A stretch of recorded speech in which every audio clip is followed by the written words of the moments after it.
seen Oasis live?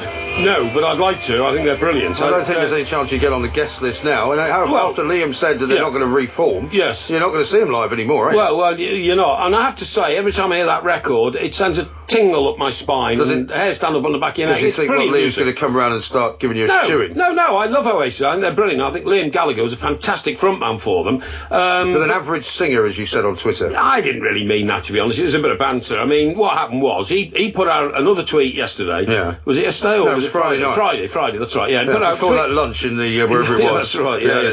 He put out a tweet Friday and he said, our kid, which he spelt as R-K-I-D. Yes. Meaning Noel, obviously. Yes. Has, made it clear now that Oasis will never reform, mad for it. So, all I did was, and I've responded to his tweets a number of times over the years. Yeah. And so, I suppose thousands of other people. He's got 1 million followers, although he doesn't follow anybody himself. Yes. But I didn't expect any response. All I said was, well, A, we all know that, and B, can you hardly blame him? He's a Lennon McCartney-style musician, and, you're a singer. Well, I'd put an average singer, actually, which is a bit unkind, but because he's not, he's a very, very good singer. Should I just read you some of the tweets that he responded to you with? Yes, please. Which I would obviously have to censor for a family show. Oh, indeed. My favourite one was, one of these was my favourite. Sit down and shut up, Papa Smurf. Which was good. You're just a crap Kenny Rogers. That's a bit harsh. Which I thought was particularly accurate. Yeah. And then he says, when you suggested that he, in fact, was riding the coattails of his brother, he says, the other way round, you idiot, which is not quite what he said. I made him, and I made you. Yeah. Now go and play with your Noel doll, you little freak.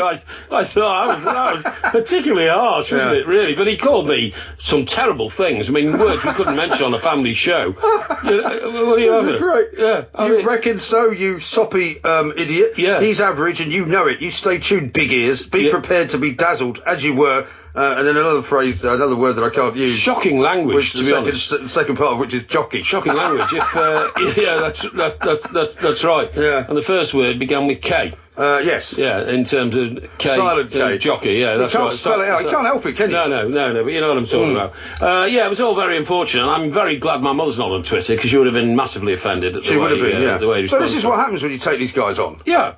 But I said, look, Noel Edmonds. Noel Edmonds, I'm sorry.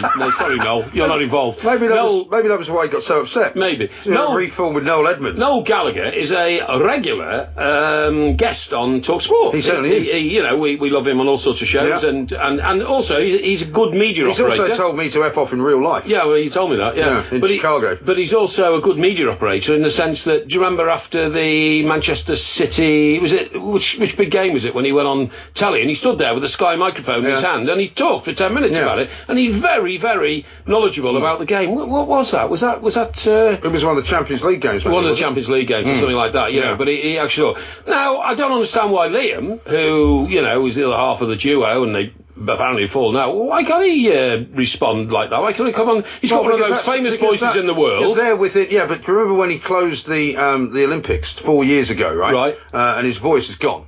Voice is absolutely gone. Well, I mean, singing voice? Yes. Yeah, but he's still got a voice to speak. You can come on to talkSPORT. I've invited him on and said, look, you want to come and explain? Well, yeah, but he hasn't been back on Twitter since the spat he had with you. Well, I haven't either. 24 hours. Neither have I. What do you mean you haven't been on Twitter in 24 hours? Well, what I mean is I haven't been, conversing with him. No, I don't mean I've just been responding to people's views on it. Yeah, but he hasn't been on Twitter at all. No, that's he fine. hasn't put out any other tweets. That's but fine. You know how Noel describes him, and some people actually said that there were some similarities between he and you. Oh, yeah. Because what Noel said was that basically he's a man with a fork in a world of soup. Yes, I know, that's a bit... And I actually put a tweet out that said there's some similarities between Oasis and the two mics. No similarities at all. Yeah, because there's one who's mouthy and aggressive, and there's another who's sort of contemplative, cultural and creative. Yeah, and just basically idle and dilettante towards his job, and that's you. Now, what I was going to say was... Well, what I was going to say was... The one accusation I put to him, I didn't put to him, I said to the people who were getting involved in all this, I was like, can anybody name me one great song that Liam Gallagher has written? Yeah. Because... It's not provocative at all, though, is because all the information that I've garnered over the years following Oasis, and I got all that... Even though you've never seen them. No. You've got their greatest hits. Yeah, of course I have. And I don't think they've got a greatest hits album, have they? I've got all the albums they've made, Standing on the Shoulders of Giants, and... Any others? What's the Maybe one? Definitely Maybe? Definitely Maybe. Maybe, I've got that. Definitely. What was the first one? The first Oasis album? Yeah, you know, with the picture of the street while they're walking up and down. The one with Don't Look Back in Anger. Don't Look Back in Anger on. What was that called? I don't know. Definitely Maybe. Was that the one? I thought that was what you were talking about. I think that's the one I'm talking about. Definitely. It looks like the street round here. There's a street round here called Rupel Street. Yeah. And it's often closed because TV companies go and take pictures because they're Victorian cottages. I haven't seen it closed for a long time. Yeah. They used to belong to railway workers because they're Waterloo Station, and the street is absolutely similar. I don't know whether they're doing the same. Anyway, I said, does anybody ever, Where are you going with this story? Well, where I'm going is he then responded by saying, try Don't Look Back in Anger, you, and then, you know, a load of expletives about me and, you know... Well, inferring that he'd written Don't Look Back in Anger. Yes, that's what he said. But, I mean, you know, look, I'm perfectly prepared to accept he co-wrote it with his brother or nothing like that. Very good of you. I then said to him, and I said, I don't know why you're getting so upset. You know, you're a great singer. I would like to have been you. I wish I was you because you're an icon and a cultural icon of the you know the years. So then you started creeping to him. No, I didn't. And then I said, what did I say then? Then I hang on.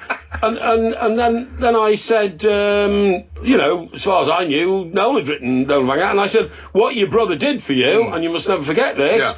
Is that you're a great singer, you're a great frontman, but your brother loaded your vocals for you. Yeah. That's all I said. Yeah. Well, you can't argue with that, really. Well, exactly. Anyway.